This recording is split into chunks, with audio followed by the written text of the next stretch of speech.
আজকে আমাদের রেসিপি বান রুটি বা ফ্রাইড বান। এটা বাইরেটা খুব মচমচে হয় আর ভেতরটা খুব নরম।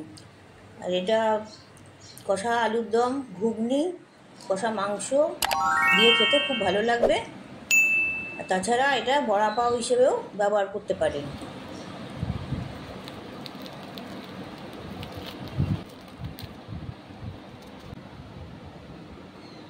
ফ্রাইড বান তৈরি করার জন্যে এই কাপের আমি 2 কাপ ময়দা আমি নিয়ে নিচ্ছি।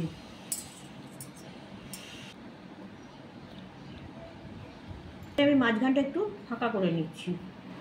1 চা চামচ চিনি দিচ্ছি। চিনির বদলে আপনারা মধুও দিতে পারেন। এই চামচের 1/4 চামচ আমি ইস্ট দিচ্ছি, এটা ড্রাই ইস্ট। আমি পরিমাণ মতো নুনটা দিয়ে দেবো, কিন্তু নুনটা আমি যে ইস্ট আর চিনি দিয়েছি ওখানে আমি দিচ্ছি না, আমি বাইরে এই ময়দার উপরে দিয়ে রাখছি। ইস্টের উপর নুন পড়লে ইস্টটা খারাপ হয়ে যাবে। আর ইস্টটা যে কোনো বড় মুদির দোকানে পেয়ে যাবে। এখানে ঈষৎ উষ্ণ গরম যে জলটা আমি এই ইস্টের উপর দেবো, অল্প অল্প করে দেবো। এবার চামচ দিয়ে আমি এটা এখানে গুলিয়ে দিচ্ছি। এই চিনির সাথে ইস্টটা পড়লে এটা তাড়াতাড়ি কাজ করে। চিনিটা গলার জন্য আমি খানিকক্ষণ সময় দিয়েছিলাম। এবার চিনিটা গলে গেছে, আমি এবার এটা মিশিয়ে দিচ্ছি ময়দার সাথে।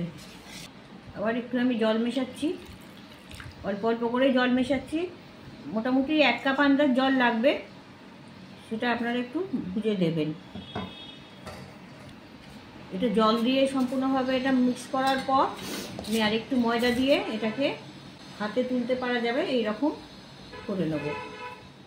দেখেই বুঝতে পারছেন যে এটা কতটা নরম আছে। এটা যাতে হাতে তুলতে পারা যায় এই রকমভাবে আমি একটু ময়দা দিয়ে এটাকে তৈরি করে নিলাম।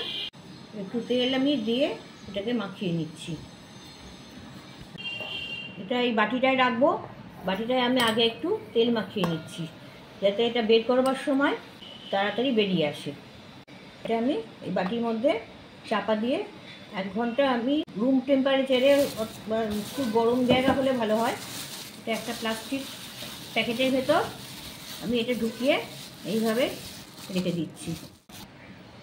1 ঘন্টা পরে এটা খুলছি। এটা 1 ঘন্টার মধ্যে এটা খুলে ডবল হয়ে গেছে। এর ভেতরে অনেক হাওয়া ঢুকে গেছে, সেটা আমি হাত দিয়ে এটা চেপে সেটা বের করে দেবো। হাওয়াগুলো বার করে দিয়েছি। এবার এটাকে বার করে আমি আরেকবার মেখে নেবো। এবার এটাকে স্ট্রেচ করে নেবো একটু। এরকম হাত দিয়ে টেনে টেনে একটু স্ট্রেচ করে নিতে হবে। আবার ফোল্ড করে আবার স্ট্রেচ করব। মিনিট 5 আমি এটাকে এইভাবে মেখে নেব।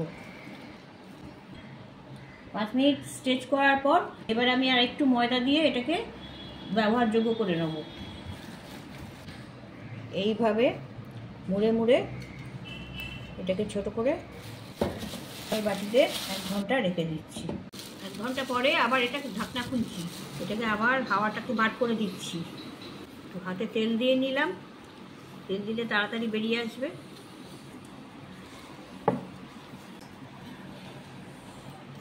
এটাকে একটু চেপে চেপে মেখে নিচ্ছি। এবার এটাকে আমি লুচি করে নেব, একটু বড় সাইজ করে কাটবো।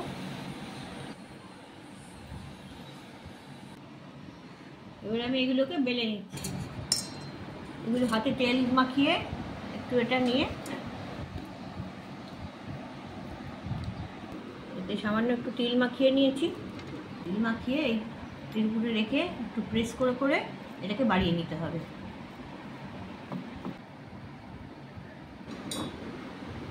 এইভাবে সবগুলো আমরা করে নিচ্ছি।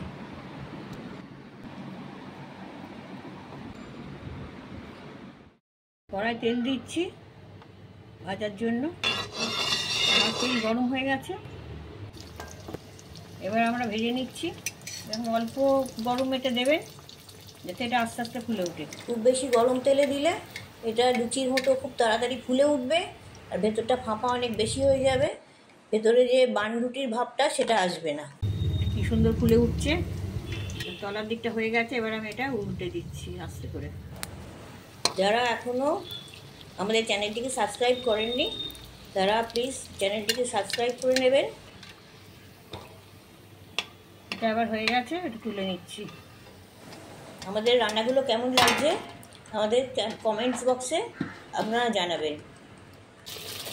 আমাদের চ্যানেলের প্লে লিস্টে আপনাদের পছন্দসই অনেক রান্না আছে, সেগুলো দেখার অনুরোধ রইল।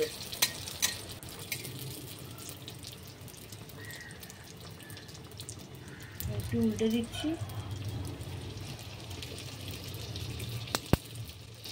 এই পিঠটা যতটা লাল হয়েছে উল্টো পিঠটা ততটা লাল করবে। এটা একটু সাদার উপর থাকবে। হয়ে গেছে, তুলে নিচ্ছি।